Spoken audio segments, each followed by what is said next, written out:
Today's video is all about a tool to help you in your personal finance journey, an app called GoodBudget. We're only a couple weeks into the new year, so it's not too late to get started on mastering your finances in 2022. I mean, it's never too late, but this is a great time to start. Now, let me tell you, I really like the ease of setting up a budget in GoodBudget. So if you're the kind of person who's afraid of financial complexity, this will help you avoid that. All right, let's get into this review.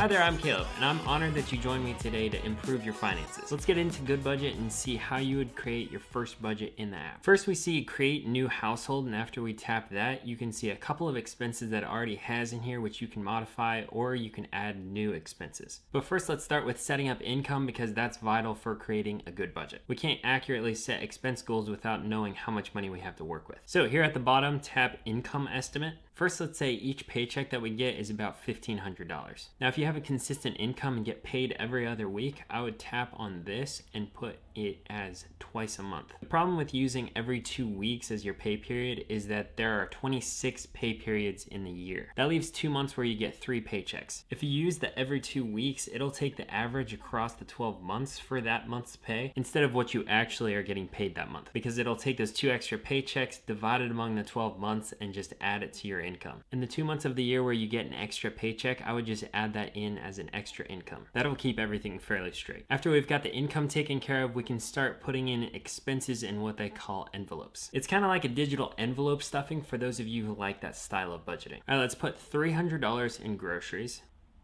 $150 for gas, $100 for cell phone,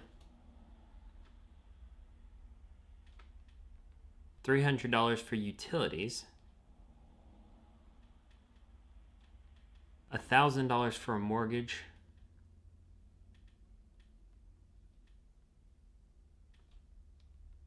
$150 for giving, $50 for entertainment, $150 for auto insurance, $60 for internet, and $500 for maybe an auto loan. Now you can see right here we've maxed out our 10 free primary envelopes. So there's a free version of GoodBudget that we're using right now, but there's also a version that you can pay for monthly or yearly and get all the features. Right now it's $6.99 if you pay for it on a monthly basis, or $59.99 if you pay for the whole year. It'll get you unlimited envelopes, unlimited accounts, 7 years of transaction history, and it'll allow you to sync the budget up with 5 different devices. Now, it's entirely up to you, but to make this an effective budget, you're probably going to need more than 10 primary envelopes. You can add more envelopes to the annual category, but those are more for long-term saving goals. So if you look down here, it already has savings in here, and it has set up $100 for the annual savings goal. So it takes that $100 and splits it up among the 12 months, so it's $833 per month. For this example, we're going to change this to $1,200 just so that it splits it up evenly as $100 per month. What I would actually recommend doing in real life is first starting with a $1,000 starter emergency fund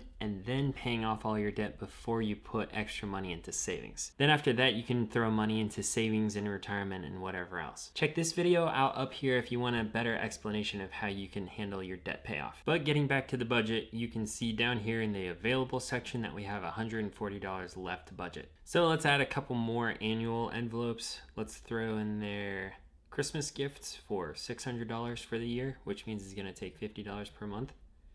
And then we have $90 left. Let's say we have an envelope for medical expenses, and we'll put $1,080 in for the year, which is $90 per month. And bingo, just like that, you look here at the bottom, it shows that we have $0 left of our $3,000 of income, which makes this a zero-based budget. That means that every dollar that comes in gets assigned a name and a purpose. Now that we've got the envelope set up, let's say next, and it'll ask us to fill the envelopes. You can do it yourself, or you can have it do it for you, which is what we'll have it do. Right after that, it's going to ask me if I want to register, which I can do later. So it'll show our primary monthly envelopes filled here, and if we go down, then it shows our annual envelopes with a progress bar showing how much of those we've got filled already. Now we're going to get into one of the more important parts, which is recording transactions. Expense tracking is super important for controlling your finances, because there's no way for you to know everything about your money if you don't know exactly what you spent. So when you go to the grocery store and spend $50 on chocolate milk, just tap up here on groceries enter a transaction. You can put in the grocery store, so we'll say Kroger, add the amount, $50, make sure it's in the grocery category, and put the date in, and then you can save. And there you go, it shows your first transaction. And a bar as well as a number showing how much you have left in your envelope. So in this case, $250. It's really pretty simple to create your first budget and add some transactions, which is a huge plus. One thing I'd like to say really quick is if you're finding value in this review, then I would greatly appreciate it if you would hit that like button. It really helps me out and gives this video a better chance at spreading to other people who also need to budget for their chocolate milk. Now you can also look down here and there's a tab at the bottom called transactions. And if you tap that, you can look at a full list of all the transactions that you've made without having to go into the individual categories. Now if you tap one more tab over, it'll give you your accounts. Up top here, it'll show your main account where all your paychecks go. We had $3,000 come in, but since we spent $50 on chocolate milk, then now it's showing $29.50 left. You can also edit and create more accounts like a credit card account, but in this case we're just going to put it in the debt category because we don't have the premium membership. Let's say we've got $5,000 left on it. We're working to pay it off with $500 per month, and we're going to pretend like it's a 20% interest rate. And we'll create a new envelope called credit card. When we say save and done, it's going to ask us if we want to modify the fill of our envelopes. And since we just added a new account with essentially a new expense, then we have to go and fill that envelope. So if we tap on the monthly fill, we're going to go down to the bottom where debt payment credit card is. Tap on that and say add monthly budget amount of $500. The problem is when we save and go back to our envelopes, it's going to show that we have an unallocated amount of negative $500 because we filled the envelope for our credit card. We'll fix that by assuming you're working an extra part-time job where you're making an extra $500 per month.